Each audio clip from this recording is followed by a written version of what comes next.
2 जून 1947 जब दिल्ली के एक कमरे में करीब दर्जन भर लोग मिलकर करोड़ों लोगों का भविष्य लिखने जा रहे थे। करीब 1.5 दशक से मुस्लिम लीग जिस पाकिस्तान की रट लगा रही थी, वो आज कागजों में उनके सामने सच होने जा रहा था। सिर्फ 2 हफ्तों में भारत के खंडित होने की योजना पर मोहर लग गई। भगवान राम के बेटे लव का बसाया लाहौर, ढाकेश्वरी माता का तीर्थ ढाका, गुरु नानक देव जी का जन्म स्थान ननकाना अब 2 टुकड़ों में बंटने जा रहा था।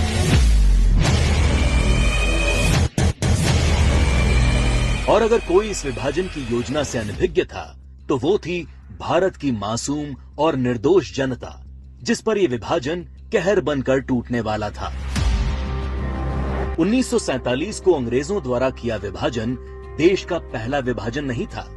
अंग्रेज इससे पहले 1905 में भी बंगाल का विभाजन कर चुके थे, लेकिन उस विभाजन का पहले बंगाल में और फिर पूरे देश में इतना मुखर विरोध हुआ कि अंग्रेजों को 1911 में अपना फैसला वापस लेना पड़ा था। विभाजन का जो काम अंग्रेज 1905 में नहीं कर पाए, वो 1947 में करने में कैसे सफल हो गए? तो जो बात 1905 के बंगाल को 1947 के भारत से अलग बनाती है, वो है कांग्रेस पार्टी, मुस्लिम लीग और भारतीय कम्युनिस्ट। 1905 में बंगाल विभाजन के विरोध के बीच ही 1906 में मुस्लिम लीग का जन्म संयुक्त बंगाल के ढाका में हुआ। बंग भंग आंदोलन के बाद जन्मी मुस्लिम लीग ने 1909 में मार्लेमेंटो सुधार के नाम पर पृथक निर्वाचन प्रणाली मांग से शुरू करके अगले 30 साल में अलग इस्लामिक राष्ट्र पाकिस्तान के नाम पर भारत को मजहब के नाम पर बांट कर रख दिया। 1920 के तुर्की के खलीफा के समर्थन में चलाए गए कांग्रेस के खिलाफत आंदोलन ने मुस्लिम कट्टरपंथियों को यकीन दिला दिया कि वे अपनी गैर जरूरी मांग पर भी कांग्रेस के नेतृत्व को मना सकते हैं। इसके बाद 1930 में अल्लामा इकबाल ने पहली बार मुस्लिम लीग के अधिवेशन में अलग इस्लामिक राष्ट्र की रूपरेखा रखी। इकबाल की कल्पना के इस अलग इस्लामिक देश के लिए पाकिस्तान नाम सबसे पहले चौधरी रहमत अली ने प्रयोग किया।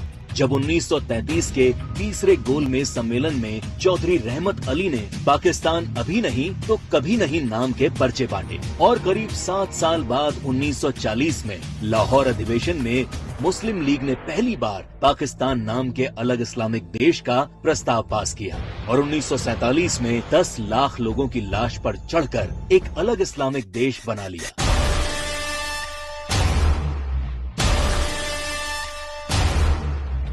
और जिस भारत ने 1905 में बंगाल का विभाजन नहीं होने दिया, वो भारत 1947 में भारत विभाजन नहीं रोक पाया, क्योंकि कांग्रेस के जिन नेताओं पर लीग के सामने खड़े होने की जिम्मेदारी थी, उन्होंने अंत समय में बिना भारत के लोगों को विश्वास में लिए विभाजन का प्रस्ताव स्वीकार कर लिया। देश तोड़ने के इस खेल में एक हिस्सा भारत के कम्युनिस्टों ने भी निभाया, जब कम्युनिस्ट नेताओं ने भारत को 14 राष्ट्रों का समूह बताते हुए भारत विभाजन को मुस्लिम राष्ट्र के आत्मनिर्णय का अधिकार बता दिया।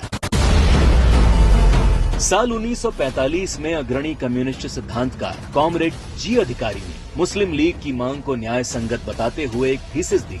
उनके शब्दों में 1940 से कम्युनिस्ट पार्टी ने ये देखना शुरू कर दिया कि तथाकथित सांप्रदायिक समस्या वास्तव में बढ़ती राष्ट्रीयताओं की समस्या है, जिसे आत्मनिर्णय के अधिकार के माध्यम से हल किया जा सकता है।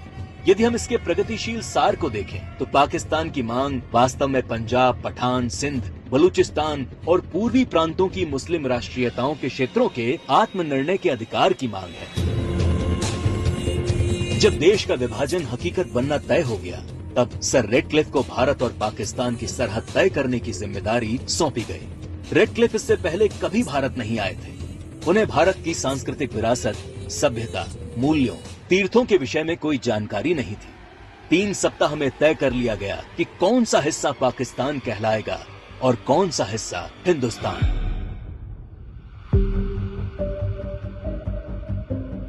सदियों से एक जैसे इतिहास, भाषा, बोली, खान पान लिए रह रहे लोग, गांव और शहर रातों रात 2 देश बन गए।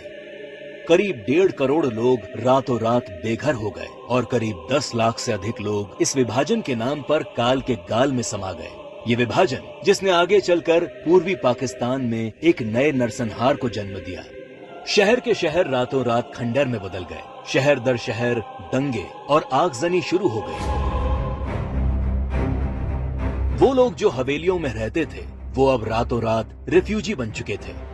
अपना सब कुछ लुटाकर लोग सड़ी गर्मी और बरसात में मीलों तक फैले काफिले हजारों की तादाद में अपनी जान बचाकर चले आ रहे थे। सबसे बुरा हाल महिलाओं का हुआ, जिन्हें इस विभाजन की सबसे क्रूर कीमत चुकानी पड़ी।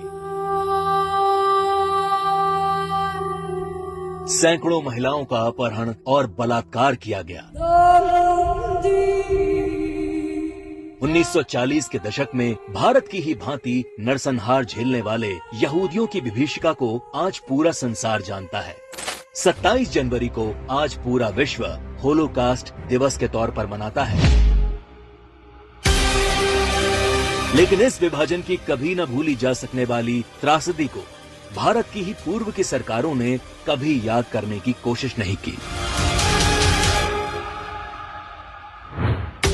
विभाजन विभीषिका दिवस 14 अगस्त का दिन विभाजन विभीषिका का स्मरण करने का दिन है। 14 अगस्त का दिन अटल जी की इन पंक्तियों को दोहराने का दिन है। तुम दूर नहीं खंडित भारत को पुनः अखंड बनाएंगे, गिलगित से गारो पर्वत तक आजादी पर्व मनाएंगे। उस स्वर्ण दिवस के लिए आज से कमर कसें, बलिदान करें। जो पाया उसमें खो न जाएं, जो खोया उसका ध्यान करें, जो खोया उसका ध्यान करें।